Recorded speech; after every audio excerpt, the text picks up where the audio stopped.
Okay. So, ముందు మాటలోని first 2 మనం already నిన్న చదివాము. కొంతమందికి అదే తొలి పలుకులు అని ఉందన్నమాట భగవద్గీతలోని.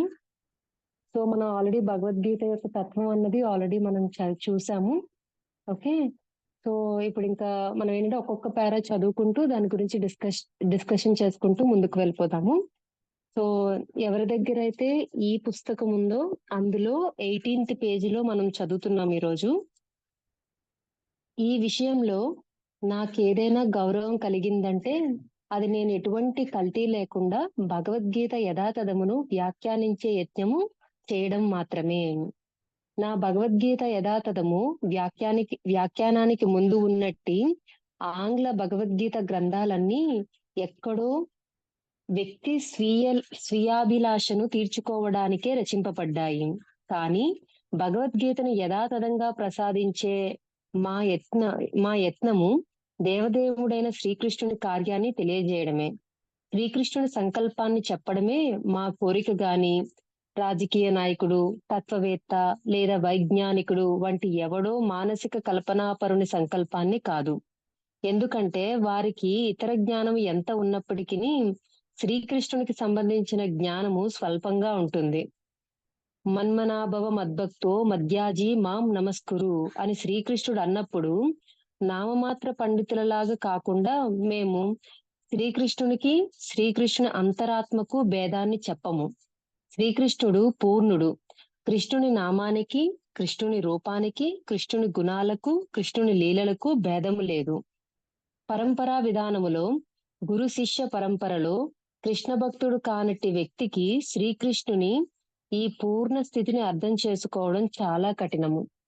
సాధారణంగా నామమాత్ర పండితులు, రాజకీయవేత్తలు, తత్వవేత్తలు, స్వాములు శ్రీకృష్ణుని గురించిన పూర్ణ జ్ఞానం లేకుండానే భగవద్గీతపై వ్యాఖ్యానము రాస్తూ కృష్ణుని తరిమివేయడానికి లేదా వధించడానికి ప్రయత్నిస్తారు. భగవద్గీతపై అటువంటి అప్రమాణిక వ్యాఖ్యానాలు మాయావాద భాష్యమని తెలియబడతాయి. అటువంటి అప్రమాణిక వ్యక్తుల గురించి శ్రీ చైతన్య మహాప్రభువు మనలను హెచ్చరించారు. భగవద్గీతను మాయావాద దృష్టిలో అర్థం చేసుకోవడానికి యత్నించేవాడు గొప్ప పొరపాటు చేసిన వాడవుతాడని శ్రీ చైతన్యులు స్పష్టంగా చెప్పారు. ఆ పొరపాటు ఫలితం ఏమిటంటే పెడద్రోవ పట్టిన భగవద్గీత శిష్యుడు నిశ్చయంగా ఆధ్యాత్మిక మార్గంలో మోహితుడై భగవద్ధామానికి చేరలేకపోతాడు. ఓకే. మనం ఇప్పుడు ముందు మాటలోని ఫస్ట్ 2 పారాస్ నిన్న చదివామండి. సో నిన్న చదివిన దానిలో మనకి ముందు మాటలో ఏం చెప్తున్నారంటే శ్రీల ప్రభుపాదుల వారు తను రాసిన భగవద్గీత యథాతథం గురించి తన మాటల్లో చెప్తున్నారనమాట. సో ఫస్ట్ భగవద్గీత రాసినప్పుడు ప్రచురించాలనుకునేటప్పుడు మాకు మొత్తం భగవద్గీత వద్దు, ఏవైనా కొంచెం తీసేసి కొంచెం చిన్న సైజ్ ఇవ్వండి అని అడిగారనమాట. అప్పుడు మనం భగవద్గీతను చూస్తే ప్రతి శ్లోకానికి కిందన ఉండే ప్రతి పదాని యొక్క అర్థం ఉన్నాయి కదా, అవి తీసేసి వాళ్ళు పబ్లిష్ చేశారు భగవద్గీతని. కానీ దానికి శ్రీల ప్రభుపాదుల వారు చాలా బాధపడ్డారు. ఎందుకంటే సంస్కృతంలో ప్రతి పదానికి రకరకాల అర్థాలు ఉంటాయి. ఎక్కడ తర్వాతి వాళ్ళు చదివేటప్పుడు దాన్ని తప్పుగా చదువుతారేమో, తప్పుగా అర్థం చేసుకుంటారేమో, మనం కృష్ణ భక్తి నుంచి దూరంగా వెళ్ళిపోతారేమో వాళ్ళు అని ఆయన బాధపడతారనమాట. సో ఎప్పుడైతే అలా అయ్యిందో భగవద్గీత పబ్లికేషన్ అయిన తర్వాత శ్రీల ప్రభుపాదులు వారు రాసిన భగవద్గీత చాలా విరివిగా అప్పుడే వాళ్ళు వస్తారు, వచ్చి మాకు ఫుల్ వర్షన్ కావాలి అని అడుగుతారు. అప్పుడు యాజ్ ఇట్ ఈజ్ గా ముందున్నట్టుగా ప్రతి పదానికి యాడ్ చేసుకొని వాళ్ళు వెళ్తారనమాట. ఓకే. ఆ ఇలా వెళ్ళారు. గీత యథాతథం అన్నది అవైలబుల్ గా ఉంది. సో ఇప్పుడు ప్రభుపాదుల వారు ఏం చెప్తున్నారంటే ఎవరైనా నాకు ఏదైనా గౌరవం ఇస్తే అది కృష్ణుడికి చెందుతుంది. నా గురువులైన శ్రీ భక్తి సిద్ధాంత స్వామి గోస్వాములకి ఇచ్చారనమాట. ఇక్కడ ఇంకొక విషయం ఏం చెప్తున్నారంటే ఇప్పటికే భగవద్గీత అన్నది ప్రపంచంలో చాలా మంది అనువదించి ఉన్నారు. ఓకే. కానీ మేం చేస్తున్న ప్రయత్నం ఏంటి అని ప్రభుపాదులు వారు చెప్తున్నారంటే కృషి అందించాలనుకున్నారో, ఆ భావాన్ని యథాతథంగా అందించాలని మేము ప్రయత్నం చేస్తున్నాము. అదే ఒక రాజకీయ నాయకుడు భగవద్గీతకి అనువాదం చేశారనుకోండి, ఏం చేస్తాడు? తనకి నచ్చినట్టు ఏమంటారు? తనకి నచ్చినట్టు తన రాజకీయ అనుభవాల నుంచి కొన్ని ఉదాహరణలు తీసుకుంటూ, శ్రీకృష్ణుడు భగవద్గీతలో ఒక రాజకీయాన్ని నేర్పిస్తున్నారు మనకి అని చెప్తారు.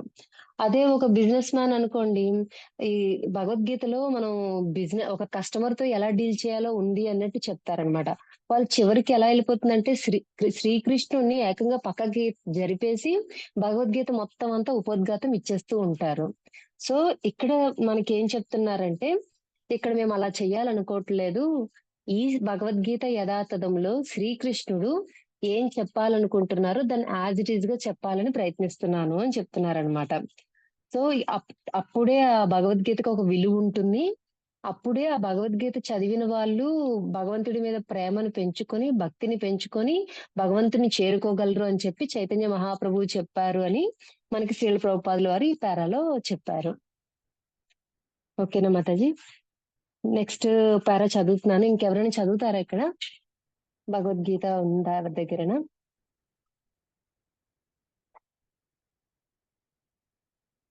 నా మాట వినబడుతుంది కదా మాతాజీ? మాతాజీ 18 పేజేనా మీరు చదివేది? అవును మాతాజీ. ముందు మాటలోని అక్కడ మీకు ఒక నెంబర్ కనబడుతది చూడండి. 860 అని చెప్పేసి.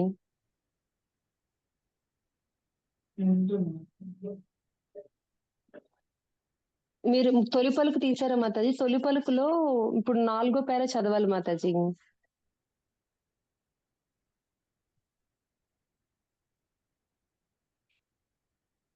అక్కడ మనకి ముందు మాట. సారీ, మనం మొన్న ఏం చదివాము? ఉపోద్ఘాతం చదివామా? ఉపోద్ఘాతం కాదు, ముందు మాటే కదా. ఓకే, మనము ముందు మాట స్టార్ట్ చేసాం మాతాజీ. ముందు మాట అంటే తొలి పలుకు అని ఉంటుంది. ముందు మాట అని గాని తొలి పలుకు అని గాని ఉంటుంది. ఓకే, అందులో 4గో పేరా చదవాలన్నమాట. ఏ ఉద్దేశం కొరకు శ్రీకృష్ణుడు బ్రహ్మదేవుని ఒక్క రోజులో అని ఉంది కదా. ఈ పేరా చదివాను. Okay okay. ఏ ఉద్దేశం కొరకు శ్రీకృష్ణుడు బ్రహ్మదేవుని ఒక్క రోజులో అంటే ఇక్కడ మనం చూస్తే చాలా పెద్ద నెంబర్ లో ఉంది మాతాజీ. లక్షలు, 860 లక్షలు, ఇంకా పెద్ద నెంబర్, మిలియన్స్ అనుకోండి. సంవత్సరాలకు ఒక్కసారి ఈ లోకంలో అవతరిస్తాడో అదే ఉద్దేశం వైపుగా శిష్యుని నడిపించడమే ఈ భగవద్గీత యథాతథం అందించడంలో మా ఏకైక ఉద్దేశము. ఈ ఉద్దేశము భగవద్గీతలోనే చెప్పబడింది. దానిని మనము యథాతథంగా స్వీకరించాలి. లేకపోతే భగవద్గీతను దాని వక్త అయిన శ్రీకృష్ణ భగవానుని అర్థం చేసుకోవడానికి యత్నించడంలో అర్థమే లేదు. శ్రీకృష్ణుడు భగవద్గీతను సూర్యదేవునికి కోటాను కోట్ల సంవత్సరాల క్రిందట మొట్టమొదలు చెప్పాడు. ఈ యథార్థాన్ని మనం అంగీకరించి తీరాలి.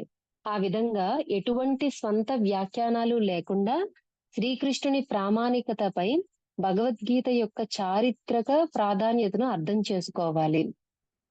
శ్రీకృష్ణుని సంకల్పానికి అన్వయించకుండా భగవద్గీతను వ్యాఖ్యానించడము గొప్ప అపరాధము. ఈ అపరాధము నుండి తనను తాను రక్షించుకోవడానికి మనిషి తొలి శిష్యుడైన అర్జునుడు నేరుగా అర్థం చేసుకున్నట్లుగా భగవంతుడిని దేవాది దేవునిగా అర్థం చేసుకోవాలి.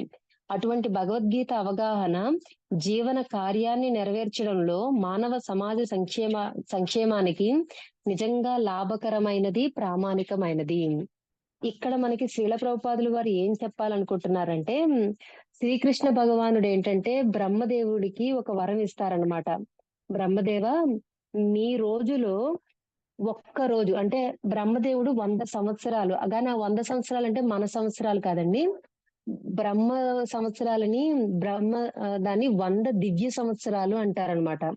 దివ్య సంవత్సరాలు అంటే కూడా చాలా క్యాలిక్యులేషన్స్ వస్తాయి. అది మనకి భగవద్గీతలోనే ముందు ముందు వస్తుందన్నమాట. ఓకే, ఒక రకంగా చెప్పాలంటే బ్రహ్మ కనురెప్ప మూసి తెరిస్తేనే మనకి ఇక్కడ 100 సంవత్సరాలు అయిపోతాయి. ఓకే, సో 100 దివ్య సంవత్సరాలు బ్రహ్మ బతికుంటారు. ఓకే, ఆ బ్రహ్మ జీవిత కాలంలో శ్రీకృష్ణ భగవానుడు ఏం చెప్పారంటే, నీకు ప్రతి ఒక్క రోజుకి నేను ఒక అవతారం ఒక్కసారి కృష్ణుడిగా వస్తాను అని చెప్పారనమాట. ఓకే.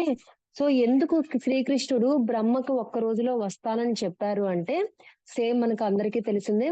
పవిత్రానాయ సాధూనాం వినాశాయ దుష్కృతామని. అంటే ఫస్ట్ ఏంటంటే తన భక్తుల్ని రక్షించడానికి, సెకండ్ ఏంటంటే తన ఎవరైతే ఐ మీన్ వీళ్ళున్నారు కదా! రాక్షసులున్నారో వాళ్ళని శిక్షించడానికి ఆయన పుడతారనమాట. అంటే ధర్మాన్ని స్థాపించడానికి, అధర్మాన్ని వినాశనం చేయడానికి ఆయన పుడతారు. ఇప్పుడు ఈ భగవద్గీత ఈ భగవద్గీతను మనం చూస్తే, ఈ భగవద్గీత కూడా కృష్ణుడు మనకెందుకిచ్చారు అంటే, మనలో ఉండే దుర్గుణాలన్నీ పోయి, మనలోనే ఒక ధర్మాన్ని నెలకొల్పడానికి ఈ భగవద్గీత అనేది మనకి శ్రీకృష్ణుడిచ్చారు. సో, అంటే ఏంటంటే, శ్రీకృష్ణుడు అవతారం ఎత్తాలనుకున్నది మనల్ని ఉద్ధరించడం కోసమే. ఈ భగవద్గీత మన చేతికొచ్చింది కూడా మనం అందుకని చెప్పేసి ఈ భగవద్గీత మనం చదివేటప్పుడు మన భావం ఎలా ఉండాలంటే శ్రీకృష్ణుడిని దేవాది దేవుడి కింద మనం అంగీకరించగలిగి ఉండాలన్నమాట. అలా కాకుండా శ్రీకృష్ణుడు ఒక రాజు, ఒకప్పటిలో ఉండే ఒక రాజు అనుకుని భగవద్గీత చెప్పారు అని అనుకుంటే మనం పూర్తి బెనిఫిట్ తీసుకోలేమన్నమాట. ఓకే. సో, అదే ఇక్కడ మనకి శ్రీల ప్రభుపాదులు వారు చెప్తున్నారు. సో, ఎలాగైతే అర్జునుడు శ్రీకృష్ణుడికి బంధువవుతాడు. బామర్దులు. సో, అప్పటి వరకు బావగా చూశాడు. తర్వాత శ్రీకృష్ణుడు, అర్జునుడు స్నేహితుల్లాగా చిన్నప్పటి నుంచి పెరిగారు. అంటే ఒక స్నేహితుడి బంధం కూడా ఉంది. అయినా కానీ ఇవన్నీ పక్కన పెట్టి గా అంగీకరించి తనని శిష్యుడిగా ఒప్పుకోమని బతిమలాడి శిష్యుడిగా శరణాగతి చేస్తాడనమాట. చేసి అప్పుడు శ్రీకృష్ణుడి నుంచి ఈ మొత్తం జ్ఞానాన్ని తను ఆర్జిస్తాడు. ఓకే. సో, దీనికి మన ఆచార్యులు ఏం చెప్తారంటే మనం మొత్తం వేదాల యొక్క సారం అంతా ఒక ఆవు కింద మొత్తం వేదాలన్నీ దేవతలందరూ కూడా ఆవులో సంక్షిప్తమై ఉంటారన్నమాట. సో, ఇప్పుడు ఆ వేదాల యొక్క సారమంతా కలిసి పాలుగా మారాయి. ఓకే. ఆ పాలే భగవద్గీత అన్నమాట. సో, ఇప్పుడు ఆ భగవద్గీతని ఎవరు పిండుతున్నారు అంటే మన శ్రీకృష్ణ భగవానుడు పిండుతున్నారు. ఓకే. వేదాలకి నిలవైన గోమాత నుంచి పాలని మన శ్రీకృష్ణ భగవానుడు పిండుతున్నారు. అది ఫస్ట్ ఎవరికిస్తున్నారు? గోమాతకి ఉండే పెయ్యలా ఉంటారు కదా! అర్జునుడు. పరమ భక్తుడైన అర్జునుడికి ఆ పాలని ఆయన ఇస్తున్నారనమాట. అదే భగవద్గీత సారం అనమాట. ఓకే. సో, ఇప్పుడు ఆ సారాన్ని మనం అర్థం చేసుకోవాలంటే శ్రీకృష్ణ భగవానుడిని భగవంతుడిగా అంగీకరించి మనం ఆయనకి శరణాగతి చేసి వింటే మనకిది ఈజీగా భగవద్గీత అర్థమవుతుంది. ఓకే. ఆల్రెడీ ఫస్ట్ క్లాస్‌లో చెప్పాను. ఇంకొకసారి చెప్తున్నాను. భగవద్గీత గురించి చెప్పేటప్పుడు మనకి చాలా చోట్ల ఏమనిపిస్తదంటే శ్రీకృష్ణుడు తనకి తాను గొప్పలు చెప్పుకుంటున్నాడు అనిపిస్తూ ఉంటదన్నమాట. ఎందుకంటే మనకు 4th చాప్టర్ నుంచి వచ్చేసరికి శ్రీకృష్ణుడు ఎలా చెప్తారంటే ఆహ్, నేనే ఐరావతాన్ని, నేనే మాఘమాసాన్ని, నేనే సూర్యదేవుణ్ణి, నేనే చంద్రుణ్ణి, నేనే ఔషధ గుణాన్ని, నీటిలోని తీయదనాన్ని నేనే అని చెప్పేసి, భూమిలో నుంచి వచ్చే పరిమళాన్ని నేనే అని చెప్పేసి ప్రతీదీ ఆయన ఈ మొత్తం సమస్తాన్ని నేనే, సమస్తాన్ని సృష్టించింది నేనే, అన్నీ నా నుంచే వస్తున్నాయి, అన్నీ నాలోకే లీనమైపోతాయని చెప్పి అన్నీ చెప్తున్నప్పుడు ఏంటి కృష్ణుడు అంత గొప్పలు చెప్పేసుకుంటున్నారు తన గురించి తాను అని మనకు అనిపిస్తూ ఉంటుంది. మనం అపరాధం చేసే ఛాన్స్ ఉందన్నమాట. కానీ అక్కడ విషయం ఏంటంటే సాక్షాత్తుగా భగవంతుడే తన గురించి తానే చెప్పుకోవాల్సిన పరిస్థితి అక్కడ ఏర్పడింది. ఎందుకు అలా ఏర్పడింది అంటే ఇప్పుడు ఎవరైనా నా గురించి అడిగారనుకోండి. నా గురించి అడిగినప్పుడు నాకు నేను మాత్రమే 100% చెప్పగలను. ఓకే. నాకున్న వీక్‌నెస్‌లు అందరికీ తెలియాలని రూల్ లేదు కదా! నా ఫ్రెండ్స్ కి కొంతవరకు తెలుస్తుంది. నా ఫ్యామిలీ మెంబర్స్ కి కొంతవరకు తెలుస్తుంది. కానీ పూర్తిగా అందరికీ నా గురించి తెలీదు. నా గురించి నాకు మాత్రమే తెలుస్తుంది.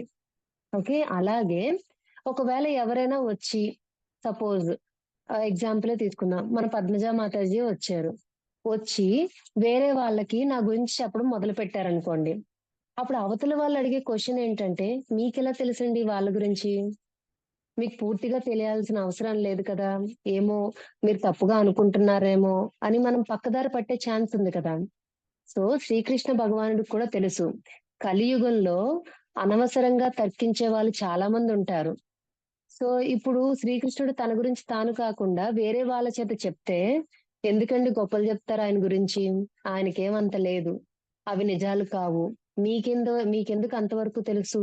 అనే చాలా రకమైన డిస్టర్బెన్స్‌లొస్తాయి కాబట్టి, సాక్షాత్తుగా శ్రీకృష్ణుడే రంగంలోకొచ్చారు. ఓకే. అంతే కాకుండా సెకండ్ పాయింట్. శ్రీకృష్ణుడికి తన గొప్పలు తనకు చెప్పుకోవాల్సిన అవసరమే లేదు. ఎందుకంటే, ఆయనకి తెల్లవారి సుప్రభాత సేవ నుంచి కూడా ఎంతో మంది ఋషులు, ఎంతో మంది జ్ఞానులు స్తుతి చేస్తూనే ఉంటారు. ఆయన గొప్పలు చెప్తూనే ఉంటారు. ఓకే. సాక్షాత్తుగా లక్ష్మీదేవి ఎంతో అందంగా ఉండే లక్ష్మీదేవి, ఎంతో సంపన్నురాలైన లక్ష్మీదేవులు. ఒక్కసారి లక్ష్మీదేవి కాదు. కొన్ని 10,000 లక్ష్మీదేవులు స్వామికి సేవ చేయడానికి సిద్ధంగా ఉంటారంటండి. అంటే ఈరోజు స్వామికి ఏ పూలమాల వేయాలి, ఈరోజు స్వామికి ఏ డ్రెస్ వేయాలి, ఇలా ఏం చెయ్యాలి, అలా ఏం చెయ్యాలని చెప్పేసి అంత డిస్కషన్స్ అవుతూ ఉంటాయంట స్వామికి ఎలా సేవ చేయాలని. సో, స్వామివారికి మన దగ్గరకొచ్చి అర్జునుడి ముందు నుంచొని గొప్పలు చెప్పుకోవాల్సిన అవసరమే లేదు. మరి ఎందుకు భగవద్గీతలో ఇదంతా స్వామి చెప్పాల్సొచ్చింది అంటే, సృష్టి గురించి చెప్పారు. సృష్టి ఎవరి నుంచొచ్చిందో చెప్పారు. మొత్తం అంతా ఎండ్ టు ఎండ్ చెప్తారనమాట. ఓకే. ఆ చివరికి ఆయన విశ్వరూపాన్ని కూడా చూపిస్తారు. ఎందుకంటే మాటల్లో చెప్పారు. కానీ అర్జునుడంటారు, "నాకు చూడాలనుంది" అని అడుగుతారనమాట. సో, దాన్ని కూడా ఆయన చూపిస్తారు. ఎందుకంటే, ఎక్కడ కూడా మనకి సందేహం రాకూడదు. మన తండ్రి మీద మనకి సందేహం వచ్చి మనం పక్కదారి పట్టకూడదని స్వామి ఆహ్, తాపత్రయం అన్నమాట. ఇంకొక పాయింట్ ఏంటంటే ఆల్రెడీ మీకు ముందే చెప్పాను. ఒక పేషెంటొచ్చాడు. ఆయనకి చిటికెన వేలికి ఏదో ఆపరేషన్ చేయాల్సొచ్చింది. చిటికెన వేలికి ఆపరేషన్ చేయాల్సొచ్చింది. అప్పుడు డాక్టర్‌ని అప్రోచ్ అయితే డాక్టర్ అంటారు సర్జరీ చేయాలని చెప్పారనుకోండి. ఇప్పుడు డాక్టర్ సర్జరీ చేయాలంటే పేషెంట్ భయపడుతున్నాడనమాట. అప్పుడు ఏం చేస్తాడు ఆహ్, ఆహ్, అద్ సర్జను, "బాబు నేను ఇంతకన్నా ముందు చాలా పెద్ద పెద్ద సర్జరీలు చేశానయ్యా బాబు. హార్ట్ సర్జరీలే చేశాను. ఈ చిన్న ఫింగర్‌కి సర్జరీ అన్నది పెద్ద ఇదేం కాదు. కాబట్టి" అలాగైతే ఇచ్చే నాకిది. మరి కూర్చో అక్కడ. ఓకే. సారీ. పెద్ద పెద్ద సర్జరీలే నేను చేశాను అని చెప్పి ఆయన ఆయన ట్రాక్ రికార్డులు ఆహ్, ఆయన ట్రాక్ రికార్డ్ ఎందుకు చెప్తారు అనంటే, ఆ పేషెంట్‌కి కాన్ఫిడెన్స్ ఇవ్వడానికి. ఇప్పుడు డాక్టర్ చెప్తుంది ఏది నిజం కాదు. ఆయన ఎంబీబీఎస్ చేస్తాడు. ఎండీ కూడా చేస్తారు. అవసరమైతే సర్టిఫికేట్‌లు కూడా చూపించగలడు. కానీ అవన్నీ ఎందుకు చెప్పాడు అంటే ఓకే. అర్జునుడు అడిగాడు కాబట్టే శ్రీకృష్ణుడు ఇవన్నీ చెప్పారు. అర్జునుడికి తిరిగి ధైర్యాన్ని నింపడానికి చెప్పారన్నమాట. ఓకే. అర్జునుడికే ధైర్యం నింపుతున్నారా? మనెవ్వరికీ నింపరా అంటే, మనం భగవద్గీత చదివితే మనకు కూడా అంత సమస్త సృష్టిని సృష్టించిన భగవంతుడు, తర్వాత ఏమంటారు? ఆకాశాన్ని ఏమంటారు? అనంతమైన ఆకాశాన్ని సృష్టించిన శ్రీకృష్ణుడు, ఆకాశం పడి కింద పడకుండా కూడా ఆయనే సృష్టించారు. సూర్యగోళం మధ్యలో ఉంటుంది. దాని చుట్టూ ఏమంటారు? గ్రహాలన్నీ తిరుగుతూ ఉంటాయి. ఆ గ్రహాలన్నీ ఎందుకు ఒకటికొకటి ఢీకొట్టుకోవట్లేదు? ఒక గ్రహం కాదు. ఒక చిన్న ఉల్క వచ్చి మన భూమి మీదకి వేగంగా వచ్చిందంటే భూలోకంలోనే సగం పార్ట్ ఎగిరిపోద్దనమాట. ఓకే. అది కూడా జరగకుండా ఎక్కడికక్కడ మనల్ని కాపాడుతున్నాడు కదా! అలాంటి శ్రీకృష్ణుడు ఆఫ్టర్ ఆల్ నా లైఫ్ ఎంత, దాని డ్యూరేషన్ ఎంత, నాకున్న కష్టం ఎంత, దాన్ని మాత్రం తీర్చలేరా? ఆయనే రావక్కర్లేదు. వేరే రకంగా కూడా అది పక్కదారి పట్టిపోవచ్చనమాట ఆ సమస్య. ఓకే. ఆ నమ్మకం మనకొస్తది. మన ఆలోచన విధానం మారుతుంది. డిప్రెషన్ అనేది పక్కకెళ్ళిపోతది. మనం చాలా బిందాస్‌గా ఉంటాం. దేనికైనా హరే కృష్ణ కృష్ణ కృష్ణ హరే హరే, హరే రామ రామ రామ అనుకుంటూ ప్రశాంతంగా వెళ్ళిపోతూ ఉంటామనమాట. ఓకే. అలాంటి సందర్భాలు మన భక్తుల విషయంలో చాలా జరిగాయన్నమాట. ఓకే. మనం భాగవతం చదువుతుంటే ఆ కథలన్నీ వస్తూ ఉంటాయి. ఒక్కొక్క భక్తులు ఎలాగా వాళ్ళ లైఫ్‌ని లీడ్ చేశారు అని చెప్పేసి. ఓకే. మనకి నామాచార్యుడైన హరిదాస్ ఠాకూర్ ఉండేవాళ్ళు. ఆయనైతే ఏమంటారు, ఒక రోజుకే లక్షల నామాలు హరే కృష్ణ మహామంత్రాలు జపం చేసేవాళ్ళనమాట. అందరూ వచ్చి ఆయన డిస్టర్బ్ చేస్తూ ఉంటే, అప్పుడప్పుడు ఆయన ఏం చేసేవాళ్ళంట, కొండతాచు ఉండే గుహల్లోకెళ్ళిపోయి, కొండతాచు పక్కన కూర్చొని జపం చేసుకునేవాళ్ళంట. ఎందుకంటే నాకెందుకు భయం? నేను ఏకంగా హరే కృష్ణ మహామంత్రాన్ని జపిస్తున్నాను. శ్రీకృష్ణ పరమాత్ముడు నాతోనే ఉన్నాడు. ఆయనున్న చోట వైరం ఎందుకుంటుంది? ఈ కొండతాచు నన్నెందుకు ఇది చేస్తుంది? అన్నంత ధీమా అన్నమాట ఆ భక్తులకి. ఓకే.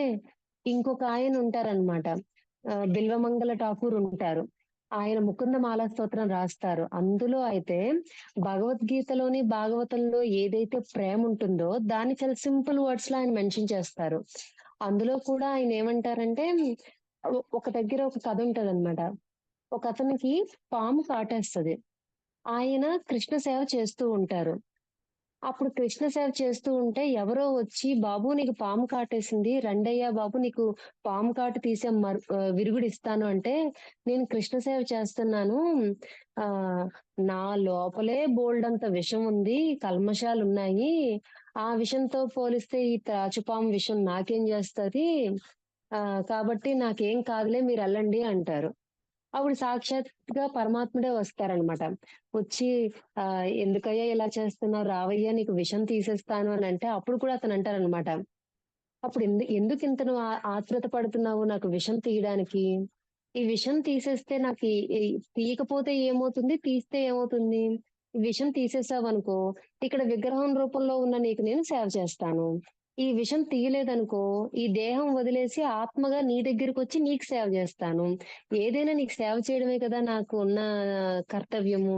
ఈ మాత్రం దానికి ఎందుకు విషం, విషం అని చెప్పేసి తల్లడిల్లిపోతున్నావు స్వామి. ఏదైనా పర్లేదు. ఏదైనా నీ సేవే" అని చెప్పేసి భక్తులు చాలా డీప్ లెవెల్‌లోకి వెళ్ళిపోతూ ఉంటారనమాట కృష్ణ భక్తిలోని.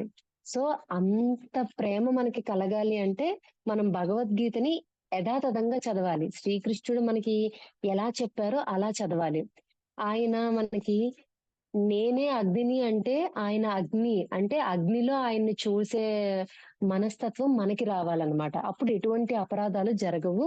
భగవద్గీత మనకి బాగా అర్థమవుతుంది. ఓకే. సపోజ్ నాకు భగవద్గీత మీద, భగవంతుడి మీద అంత నమ్మకం లేదు. ఇవన్నీ వింటుంటే నాకు ఇదేంటో గొప్పలు చెప్పుకుంటున్నట్టు అనిపిస్తుంది అనంటే, అంటే వెంటనే అపరాధాలు చేసేయకండి. పూర్తిగా భగవద్గీత వినేంత వరకు కొంచెం ఓపికగా ఉండాలన్నమాట. ఎందుకంటే ఈ భగవద్గీతలో మనకి ఇంకా ఇంకా చాలా చాలా మన లైఫ్‌కి ఉపయోగపడేవి చాలా ఉన్నాయి. ఓకే. సో, ఇది ఈ ఆహ్, ఈ పారా. మాతాజీ ప్రసన్న మాతాజీ నెక్స్ట్‌ది మీరు చదువుతారా? కృష్ణ చదువుతాను మాతాజీ. చైతన్య హరే కృష్ణ. హరే కృష్ణ. కృష్ణ చైతన్యోద్యమం కృష్ణ చైతన్యోద్యమము మానవ సమాజానికి ముఖ్యమైనది. ఎందుకంటే ఇది అత్యున్నత జీవన పూర్ణత్వాన్ని ప్రసాదిస్తుంది. అదెట్లా సాధ్యమో భగవద్గీతలో పూర్తిగా వివరించబడింది. దురదృష్టవశాత్తుగా ఆదర్శపరులైన కొందరు భగవద్గీతను అదునుగా తీసుకొని తమ దానవ స్వభావాలను ప్రచారం చేసి జీవన సరళ నియమాలను సరిగ్గా అర్థం చేసుకోవడంలో జనులను పెడద్రోవ పట్టించారు. భగవంతుడు లేదా శ్రీకృష్ణుడు ఏ విధంగా గొప్పవాడో జీవుడు యథార్థ స్థితి ఏమిటో ప్రతి ఒక్కరికి అర్థం కావాలి. జీవుడు నిత్య దాసుడని శ్రీకృష్ణుడిని సేవించకపోతే అతడు ప్రకృతి త్రిగుణాల వైవిధ్యంలో మాయను సేవిస్తూ ఈ విధంగా జన్మ మృత్యు చక్రంలో నిరంతరము తిరుగాడవలసి వస్తుందని, అంతెందుకు నామమాత్రము ముక్త మాయవాద జ్ఞానికి కూడా ఈ పద్ధతి తప్పదని ప్రతి ఒక్కరూ తెలుసుకోవాలి. ఈ అజ్ఞానమే గొప్ప విజ్ఞాన శాస్త్రము. స్వీయ లాభము కొరకు ప్రతి జీవుడు దీనిని వినాలి. ఓకే. ఈ పారాలో ఏం చెప్తున్నారంటే కృష్ణ చైతన్య ఉద్యమం అన్నది మన మన అంటే మన అభివృద్ధి గురించే మనం భగవద్గీత చదవాలి. ఈ కృష్ణ చైతన్య ఉద్యమం కూడా మానవాళికి మంచి చేయాలని చెప్పేసే ఉన్నదనమాట. ఉండదండి. ఆయనకి ఆల్రెడీ కొన్ని కోట్లలో మనం లెక్కించలేనన్ని యూనివర్సులు ఉన్నాయి. అన్ని యూనివర్సుల్లో ఆయనకి ఎంతో మంది భక్తులు ఉన్నారనమాట. ఇప్పుడు మనం భక్తుడైపోయి మనం ఇచ్చే కొంత దానం గురించను దానివల్ల భగవంతుడికి కొత్తగా వచ్చే లాభాలేమి ఉండవు. కానీ తండ్రికి ఎంతమంది పిల్లలున్నా ప్రతి ఒక్క బిడ్డ యొక్క శ్రేయస్సు ఆయన ఎలా కోరుకుంటారో ఆయన ఎలా కోరుకుంటారో సో ఇక్కడ కూడా అంతే. శ్రీకృష్ణుడికి ఆత్మలో ఆయన ఉండి అందరూ మంచి మార్గంగా వెళ్ళాలి, అందరూ సంతోషాన్ని అనుభవించాలంటే అందరూ గోలోకానికి వైకుంఠాలకి రావాలని ఆయన ఆశిస్తారనమాట. గోలోకంలో ఆయన ఎప్పుడు నిరంతరం ఉంటారు కాబట్టి ఆయన అక్కడికి అందరూ వచ్చేయాలి. అందరూ సో ఇప్పుడు ఇక్కడ ఏం చెప్తున్నారంటే అందుకని మనకి ఆల్రెడీ అన్నాం కదా, భగవద్గీత అంటే ఏంటంటే చాలా ప్రేమగా మనకి రాసిచ్చిన ప్రేమ లేఖ. అందులో భగవంతుడు ఏం చేశారంటే ఆయన మనకి తండ్రి అని చెప్పారు, ఆయన ఎక్కడ ఉంటారో చెప్పారు, ఆయన దగ్గరికి వెళ్ళాలంటే దారి చెప్పారు, ఎవరితో వెళ్ళాలో చెప్పారు, మొత్తం అన్ని మనకి ఇన్స్ట్రక్షన్స్ ఇచ్చేశారు. కానీ కొంతమంది స్వార్థపరులు ఏం చేస్తున్నారంటే ఈ భగవద్గీతని తప్పుదారి పట్టించేశారనమాట. అందులో ఒక తప్పుదారి ఏంటంటే మాయావాదము. మాయావాదులు ఏం చేశారంటే భగవద్గీతలోని మొత్తం సారం కాకుండా ఒక చిన్న శ్లోకంలో ఒక చిన్న పదాన్ని పట్టుకొని భగవంతుడికి ఆకారము లేదు, మొత్తం ఆయన సర్వాంతర్యామి అంటే సర్వాంతర్యామి అన్నది కరెక్టే. సర్వాంతర్యామి అన్నంత మాత్రాన భగవంతుడికి రూపం ఉండకూడదని ఏం లేదు కదా. ఓకే. సో ఆయన సర్వాంతర్యామి అనేసి వాళ్ళు చెప్పారనమాట. అంటే ఏంటంటే వాళ్ళు ఏమంటున్నారంటే మీరు పూజలు చేయొద్దు, అర్చనలు చేయొద్దు, ఒక విగ్రహాన్ని పెట్టి మీరు పూజించొద్దు. జస్ట్ భగవంతుడు అంటే సర్వాంతర్యామి, మీ ఆత్మలో కూడా ఉన్నారు. ఓకే. ఆత్మకి పరమాత్మకి తేడా లేదు, అంతా ఒకటే అని చెప్పేసి వాళ్ళ తత్వం అనమాట. కానీ ఎప్పుడైనా ఆలోచించండి, ఇప్పుడు మన భారతదేశమే ఉందనుకుందాము. భారతదేశంలో మనం ఇప్పుడు చూస్తే అధికారం అన్నది చూస్తే ముందు ప్రతి రాష్ట్రానికి ఏం చేస్తారు, ఒక్కొక్క శాఖగా విడగొడతారు. హోమ్ మినిస్టర్ వీళ్ళు, తర్వాత రెవెన్యూ మినిస్టర్ వీళ్ళు అని చెప్పి విడగొడతారు. విడగొట్టిన తర్వాత వీళ్ళందరి పైన ఒక సీఎంని పెడతారు. ఈ రాష్ట్రాలందరికీ సీఎంలు ఉంటారు. ఆ తర్వాత వీళ్ళందరి పైన ఒక ప్రైమ్ మినిస్టర్ ని పెడతారు. సో ఎలా ఉంటుందంటే ఎప్పుడు ఒక భారతదేశం అనే కాదు, ఏ దేశమైనా పరిపాలన సుభిక్షంగా సాగాలి అంటే అందరిపైన ఒక్కరే ఉండాలి. ఆయన కింద శాఖలుగా విడగొడుతూ బాధ్యతలు అన్నది విస్తరించాలన్నమాట. సో అలాగే శ్రీకృష్ణ భగవానుడు సృష్టించలో కూడా అలాగే ఉంది. శ్రీకృష్ణ భగవానుడు దేవాది దేవుడు. ఆయన సృష్టి చేయాలని అనుకున్నప్పుడు ఫస్ట్ ఏమయ్యారంటే ఈ సృష్టి శ్రీకృష్ణ భగవానుడు నుంచి సంకర్షణుడు వచ్చాడనమాట. సంకర్షణుడు అంటే బలరాముడు అవతారము. ఈ సంకర్షణుడి నుంచి తర్వాత గర్భోదక సాయి విష్ణు వచ్చారు. ఈ గర్భోదక సాయి విష్ణు ఏం చేశారంటే ఎన్నో అనంతమైన విశ్వాలని సృష్టించారనమాట. ఈ అనంతమైన విశ్వాలందరిలోకి గర్భోదక సాయి విష్ణు స్ప్రెడ్ అయ్యారు. అంటే ఒక్కొక్క విశ్వంలోకి ఒక్కొక్క గర్భోదక సాయి విష్ణు వెళ్ళారు. ఓకే. మళ్ళీ ఈ ఒక్కొక్క విశ్వంలోని అనంతమైన జీవుల్ని సృష్టించారు. ఈ అనంతమైన జీవుల్లోని పరమాత్మ కింద క్షీరోదక సాయి విష్ణు వెళ్ళారనమాట. ఓకే. అంటే మన ఆత్మలోని పరమాత్మగా కూడా వచ్చారు. సో అలాగా శ్రీకృష్ణ భగవానుడు అలా అందరిలోకి స్ప్రెడ్ అయ్యారనమాట. ఓకే. స్ప్రెడ్ అయ్యి పరిపాలన అన్నది ఏం చేశారంటే ఈ భౌతిక ప్రపంచం యొక్క పరిపాలనని బ్రహ్మ విష్ణు మహేశ్వరుల కింద వాళ్ళు విస్తరింపబడ్డారనమాట. ఓకే. అర్థమైందండి. ఫస్ట్ శ్రీకృష్ణ భగవానుడు, శ్రీకృష్ణ భగవానుడు నుంచి సంకర్షణుడు, సంకర్షణుడు నుంచి గర్భోదక సాయి విష్ణు, గర్భోదక సాయి విష్ణు నుంచి క్షీరోదక సాయి విష్ణు, ఈ క్షీరోదక సాయి విష్ణు నుంచి మనకి బ్రహ్మ విష్ణు మహేశ్వరుల కింద ముగ్గురుగా విడిపోయి ఈ భౌతిక ప్రపంచంలో జీవుల్ని సృష్టించే బాధ్యత బ్రహ్మ తీసుకున్నారు, పరిపాలించే బాధ్యత ఏమో విష్ణువు తీసుకున్నారు, అంటే పరిపాలన. తర్వాత దాన్ని లయం చేసే బాధ్యత ఏమో శివుడికి ఇచ్చారనమాట. సో ఈ బాధ్యతలన్నీ ఎవరిచ్చారు అంటే శ్రీకృష్ణ భగవానుడే వీళ్ళందరికీ ఎవరి బాధ్యతలు వాళ్ళకి ఇచ్చారు. సూర్య భగవానుడికేమో వెలుగునివ్వమని ఇచ్చారు, చంద్రుడికేమో ఔషధ గుణాలని మొత్తం భూమి మీద ఇవ్వమని చెప్పారనమాట. మనకి ఏదైతే పంట వస్తుందో, పంట పండుతుందో అది చంద్రుడి నుంచి వచ్చిన ఔషధ గుణాల వల్ల పండుతుంది అనమాట. ఓకే. అలాగే నీటికి పారే గుణాన్ని ఇచ్చారు, అగ్నికి మండే గుణాన్ని ఇచ్చారు. ఓకే. ఏ అగ్నిగా మారి బయట మనం తినడానికి, వండడానికి ఉపయోగపడుతున్నారో అదే పరమాత్ముడు మన మన కడుపు లోపల కూడా అగ్నిగా ఉండి అది అరిగి మనకి శక్తి రావడానికి కూడా ఆయనే ఉన్నారనమాట. సో సర్వస్వము అన్నిట్లోనూ ఆయనే ఉన్నారు. అలాగని ఆయనకి రూపం లేదా అంటే ఖచ్చితంగా రూపం ఉంటుంది.